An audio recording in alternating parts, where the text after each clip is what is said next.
ভাৰতৰ যশস্বী প্ৰধানমন্ত্ৰী শ্ৰদ্ধাৰ নৰেন্দ্ৰ মোদী ডাঙৰীয়া, অসমৰ মাননীয় ৰাজ্যপাল শ্ৰীযুত লক্ষ্মণ প্ৰসাদ আচাৰ্যদেৱ, অসমৰ মাননীয় মুখ্যমন্ত্ৰী ডক্টৰ হিমন্ত বিশ্ব শৰ্মাদেৱ, কেন্দ্ৰীয় বন্দৰ জাহাজ পৰিবহণ আৰু জলপথ দপ্তৰৰ মন্ত্ৰী মাননীয় শ্ৰীযুত সৰ্বানন্দ সোণোৱাল ডাঙৰীয়া, অৰুণাচল প্ৰদেশৰ মাননীয় মুখ্যমন্ত্ৰী শ্ৰীযুত পেমা খাণ্ডু ডাঙৰীয়া, গুৱাহাটী লোকসভা সমষ্টিৰ সাংসদ শ্ৰীযুতা বিজুলী কলিতা মেধি ডাঙৰীয়ানী, ডক্টৰ ভূপেন হাজৰিকাদেৱৰ পুত্ৰ শ্ৰীযুত তেজ হাজৰিকাদেৱ, ডক্টৰ ভূপেন হাজৰিকাদেৱৰ ভাতৃ শ্ৰদ্ধাৰ সমৰ হাজৰিকাদেৱ, ডক্টৰ ভূপেন হাজৰিকাদেৱৰ ভগ্নী কবিতা বৰুৱা বাইদেউ, শ্ৰদ্ধাৰ সমবেত ৰাইজ, সাংবাদিক বন্ধুসকল, আটাইলৈ আমাৰ গভীৰ শ্ৰদ্ধা আৰু কৃতজ্ঞতা জ্ঞাপন কৰিছোঁ।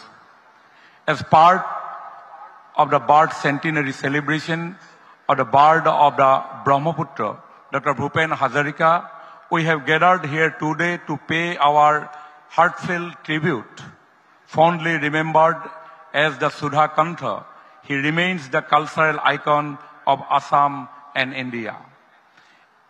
As he once sang, Mur Gitor Hadar Sruta Tumak Namaskar, Gitor Hobhat Tumi Tumur Pradhan Alankar.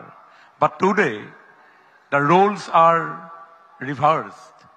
We are the voices and he is the listener, hearing his own songs echo through the heavens above.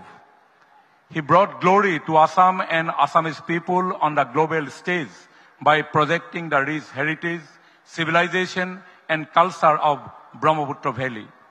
Throughout his life, the Balladeers sung the anthem of humanity, spreading the timeless message of harmony, justice, cultural integration, and universal brotherhood.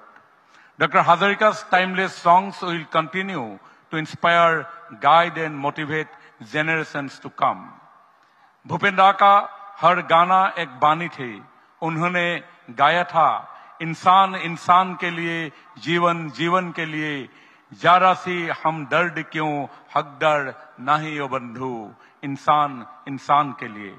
মহান শিল্পীগৰাকীৰ সৃষ্টিৰাজিক দেশ বিদেশৰ মানুহৰ মাজলৈ লৈ যোৱাৰ প্ৰচেষ্টা হিচাপে তথা সশ্ৰদ্ধ স্মৰণৰ বাবে এই অনুষ্ঠানৰ আয়োজন কৰা হৈছে।